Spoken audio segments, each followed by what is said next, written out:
Meanwhile, a moment in time stopped. Senate Minority Leader Mitch McConnell appeared to freeze up during a news conference again this week. Yeah, it's the second time within weeks he had a similar incident.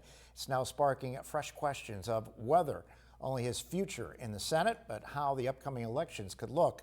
Our Washington, D.C. correspondent Rachel Knapp has the story. In next year's elections, 33 seats in the closely divided Senate will be on the ballot, including Pennsylvania's Bob Casey's seat, Michigan's Debbie Stabenow's seat, and others in some of these battleground states.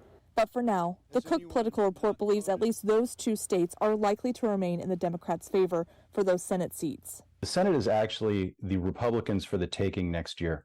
Todd Belt, a professor and director of political management at George Washington University, says Democrats have 23 seats to defend, comparing to the 10 for Republicans. Meaning that it's going to be much easier for Republicans to peel off a couple seats. Remember, they only need 2 to gain control of the Senate, or even 1 if they gain control of the presidency and the vice presidency. While we could still potentially see some senators announcing their retirement, one in particular has become the focus.